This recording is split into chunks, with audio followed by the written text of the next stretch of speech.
May I know if there are any Mounbatten residents here? Hello? Okay, but dear fellow Singaporeans, as you all know, I am a practicing lawyer with over 20 years of legal experience. I run a successful law firm. I am happily married and I have 4 children. I was very aware that I risked all of this by standing here.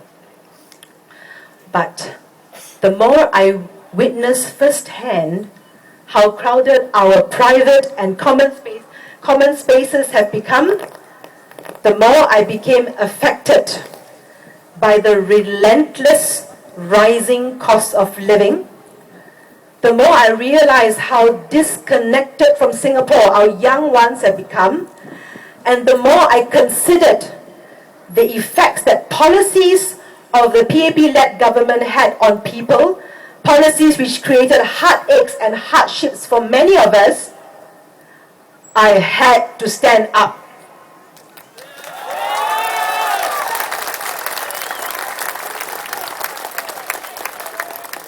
Since our last general elections, 2006, the cost of everything has gone up. Petrol, public transport, tuition fees in our tertiary education, postage, night parking charges, ERP, premiums for MediShield and ElderShield, fees in polyclinics and public hospitals, rentals of office, shop, market, hawker stalls, everything has gone up.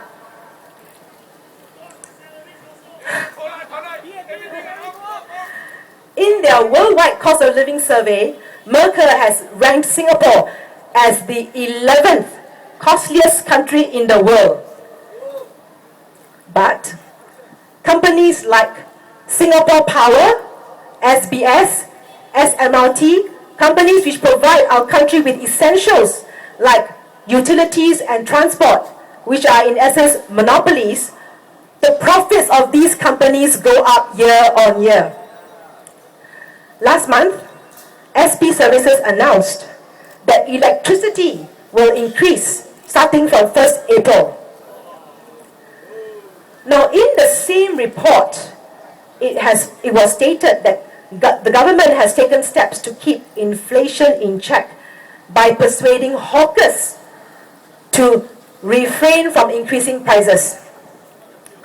Recently, MPs have been going around hawker centers and coffee shops asking stallholders to be part of the retail price watch group.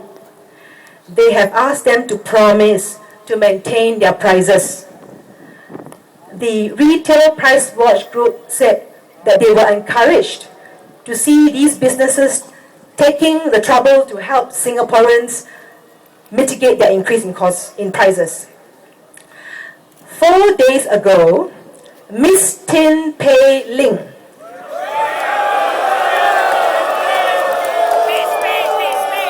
member of the GRC team of Marine Parade, announced to the media that she has spoken to the McPherson Merchants Association on the matter of rising costs, and that the merchants of McPherson have promised to keep prices stable for the next 6 months.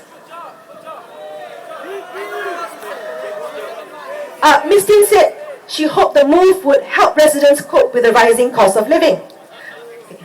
Now bear with me, I'm coming to a point. Just 2 days ago, I read a letter to a newspaper written by a person who was talking about his friend who owns a food stall in Old Airport Road Hawker Centre. The National Environment Agency, NEA, had raised the rent of his friend's stall by 35%, with effect from 1st April. Unhappy with the 35% increase in rent, his friend went to see his MP, Mr. Lim Biao Chuan. The good Mr. Lim Biao Chuan duly wrote an appeal letter to NEA, but NEA rejected the appeal. NEA said that the rent increase was justified because it was in line with prevailing economic conditions. So it seems that the ruling party and the agencies that work under them are at cross purposes.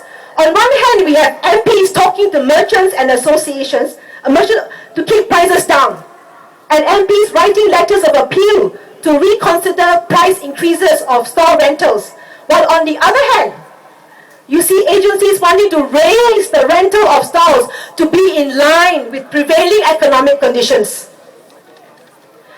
How can a stallholder or shopkeeper maintain his price with such increase in rentals and not pass those increase to his customers?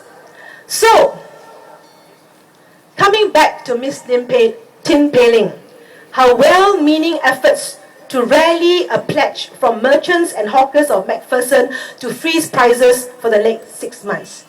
Did Ms. Tin remember to ask NEA not to increase rent for these stores?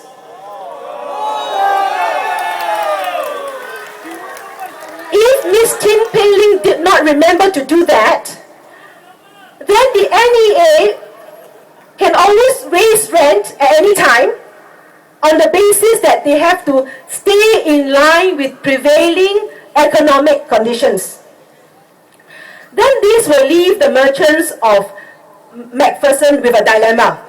Will they break their pledge to Ms. Tin or absorb the increase in rent, thereby taking on for themselves the burden of the rise in costs?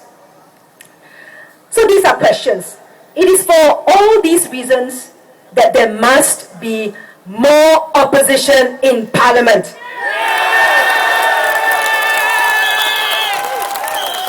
To ask the hard questions, to ensure that the government will work for the people and not the other way around.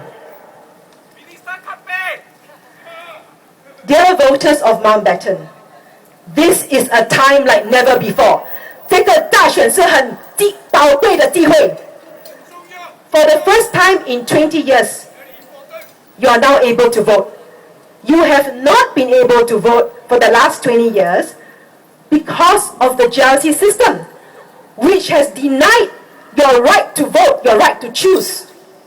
But now you have a choice.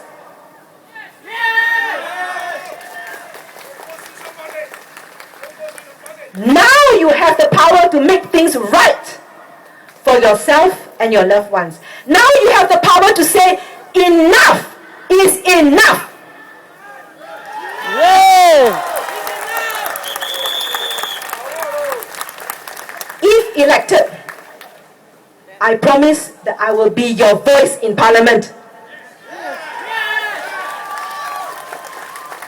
To act as a check and balance to the government, to call for transparency, and to hold the government accountable for good governance.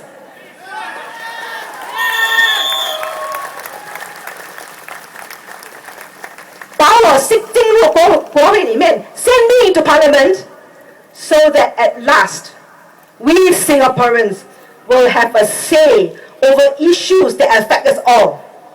At last, we shall have a real stake in how our country is run and in how our future will be.